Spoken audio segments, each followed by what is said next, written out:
मेरा नाम इरशाद अली है। मुझे आईबी वालों ने 12 दिसंबर 2005 को 4 बजे शाम को उठा लिया गया। जले पे नमक छिड़कने का काम मीडिया ने किया, क्योंकि सबसे बड़ा मैं तो जिम्मेदार मीडिया को मानता हूँ। मतलब 10% पुलिस दहशतगर्द बनाती है, 90% मीडिया उसको तशहीर कर देती है, क्योंकि दहशतगर्द मुस्लिम नेम ही काफ़ी है। हिंदुस्तानी अदालतों में मुझे यकीन कभी रहा ही नहीं, और हमारा नाम ही काफ़ी है इरशाद अली कि आप दहशतगर्द हैं।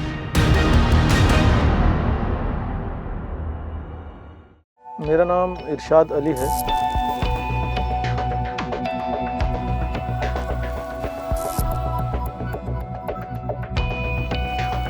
वैसे मेरी फैमिली बिहार दरभंगा से है। हमारे फादर 50 साल पहले तकरीबन दिल्ली में आ गए थे। पुलिस की नज़र में तो मैं 1997-96 से ही आ गया था कि वो ज़बरदस्ती मुझे लाए थे। मुझे बार बार उठाते रहे, ले जाते रहे, टॉर्चर करते रहे, पूछताछ करते रहे। जब कुछ नहीं मिलता था फिर धमका के छोड़ देते थे।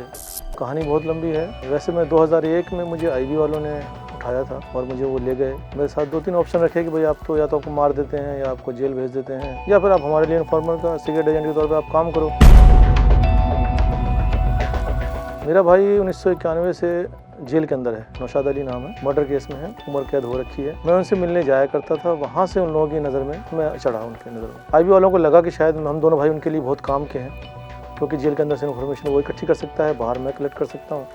तो उन्होंने हमारे सामने ऑफ़र रखी और मेरे सामने मरता क्या ना करता, इसके अलावा और कोई रास्ता नहीं था कि मैं उनकी बात मान लूँ। इस काम के लिए वो बतौर पर मंथ मुझे 7,000 रुपये भी दिया करते थे। अंदर से मैं जो मेरा भाई लेटर्स दिया करता था क्रिमिनल्स के, मैं उनको आईबी तक पहुंचाया करता था। आईबी वाले उसको क्या करते थे वो जाने। बहरहाल मुझे वो पाकिस्तान लॉन्च करना चाहते थे, टेररिस्ट कैंपों में मुझे भेजना चाहते थे कि मैं वहाँ जाऊँ, टेररिस्टों के साथ रहूँ, उनके साथ खाऊँ पीऊँ, उठूँ बैठूँ, उनकी इन्फॉर्मेशन इकट्ठी करूँ, फिर इनको ला के दूँ, उस पर वो अपनी कार्रवाई करें। लेकिन चूँकि ख़तरा बहुत था और फिर मुझे कुछ एक्टिविटीज़ इनकी भी गलत लगी। एक अफसर बिना नाम लिए बताना चाहूँगा कि उसने कहा कि भाई देखो इरशाद साहब, काम होता नहीं है, काम बनाना पड़ता है। ये उसके शब्द बता रहा हूँ मैं आपको। तो मैंने कहा कैसे? बोले आप मुस्लिम इलाकों में रहते हैं, रहिए जा कर के, वहाँ लड़के तैयार कीजिए, हम आपको रास्ता बताएंगे, उनको भेजिए ट्रेनिंग कैंपों में, वापसी में उनको पकड़ लेंगे, हमारा काम आसान हो जाएगा। यानी कि काम होता नहीं है, काम बनाना पड़ता है। जब मुझे लगा कि भाई ये तो गलत है कहीं ना कहीं से, भाई इस तरह आप खुद ही किसी को तैयार करें फिर खुद ही पकड़वा दें, मरवा दें। वैसे मैं उनके लिए जो करता था इन्फॉर्मेशन इकट्ठी, वो एक अलग था, लेकिन ये एक दूसरा मैटर हो गया। तो मैंने फिर मना कर दिया कि मैं पाकिस्तान नहीं जाऊँ। एक बार भेजा भी गया, जम्मू बॉर्डर पे हम पकड़े गए, फिर आईबी वाले हमें छुड़ा कर भी लाए वहाँ से, क्योंकि मैं तो उन्हीं का आदमी हूँ, उन्हीं का एजेंट हूँ। लेकिन जब उनको लगा कि use and throw, tissue paper हो गया, अब ये से हाथ पोछो, डस्टबिन में डाल दो, तो तिहाड़ जेल से अच्छा डस्टबिन तो और कोई है ही नहीं। तो मुझे तिहाड़ जेल नाम की डस्टबिन में मुझे उन्होंने डाल दिया हाथ पोछने के बाद। पहले ऑफिस बुलाया गया 2 महीने की कि भाई अपनी तनख्वाह ले जाया करके, मैं धोला कुआं पहुंचता हूँ, वहाँ मुझे गन पॉइंट पे 5 लोग उठा लेते हैं, फिर किसी अपने गुप्त जगह पे ले आते हैं, वहाँ 2 महीने इलीगल कस्टडी रखते हैं मेरी, 2 महीने बाद स्पेशल सेल के हवाले कर देते हैं, स्पेशल सेल वाले मेरी अरेस्टिंग का ड्रामा कर देते हैं। 12 दिसंबर 2005 को 4 बजे शाम को उठा लिया गया था। 9 फरवरी 2006 को मेरी लीगल अरेस्टिंग दिखाई पूरे 2 महीने बाद। चूँकि आईबी पर्दे के पीछे काम करती है, तो आईबी तो फ्रंट पे आ नहीं सकती थी, तो स्पेशल सेल का यूज़ करते हैं वो लोग, तो उन्होंने स्पेशल सेल के हवाले किया। बाकी स्पेशल सेल ने अपनी वाहवाह लूटी। जले पे नमक छिड़कने का काम मीडिया ने किया, क्योंकि सबसे बड़ा मैं तो जिम्मेदार मीडिया को मानता हूँ। एक आदमी को पकड़ के पुलिस लाती है, पुलिस कुछ कहती है, मीडिया उस पर कुरान और गीता की तरह यकीन कर लेती है और पूरी दुनिया में उस आदमी को बदनाम कर देते हैं कि भाई बहुत बड़ा दहशतगर्द पकड़ा गया। मीडिया पुलिस की बात को पहले दिन से यकीन कर लेती है। मतलब 10% पुलिस दहशतगर्द बनाती है, 90% मीडिया उसको तशहीर कर देती है। लेकिन उसके बाद हमने हाई कोर्ट का दरवाज़ा खटखटाया। हाई कोर्ट ने हमारे सबूतों को देखा, उनको लगा कि नहीं ये तो पहली नज़र में झूठा लग रहा है केस। उन्होंने केस सीबीआई के हैंड ओवर किया। सीबीआई ने अपनी 4-5 साल बाद रिपोर्ट पेश की, उसमें मुझे उन्होंने बेगुनाह साबित किया।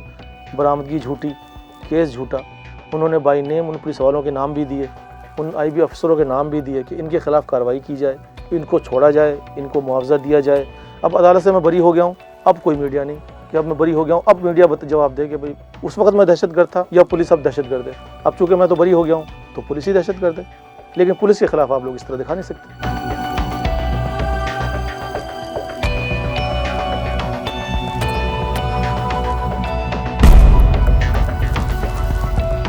क्योंकि दहशतगर्द मुस्लिम नेम ही काफ़ी है। अगर कोई मुस्लिम पकड़ा गया, मीडिया को भी और आम आदमी को भी सबको लगता है मुसलमान है, होगा यार दहशतगर्द, इनके तो काम ही ऐसी।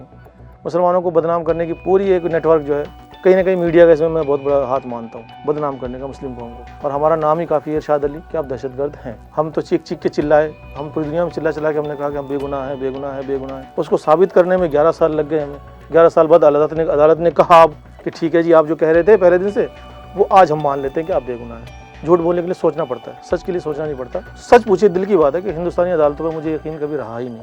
लेकिन ये जो बरी का मुझे लॉलीपॉप पकड़ा दिया गया है कि भाई आप ये लॉलीपॉप चूसते रहे, आप बरी कर दिया गया आपको, ये मतलब ऐसा है कि जैसे किसी के 100 रुपये छीन के और आप उसको 11 साल बाद 10 रुपये पकड़ा देंगे, लो जी आपके वापस कर रहे हैं 10 साल 10 रुपये। तो ये अब जजों को भी पता है, आपको भी पता है, पूरी दुनिया को पता है कि इंसाफ नहीं है। किसी के आप पूरी ज़िंदगी 11 साल ख़राब करके लास्ट में आप कहते हैं कि बेनिफिट ऑफ डाउट, आप अपने घर जाइए, आपको हम बरी कर रहे हैं। और जो फंसाने वाले जो लोग थे वो अपने ऑफिसों में इसी में आराम से बैठे हुए हैं।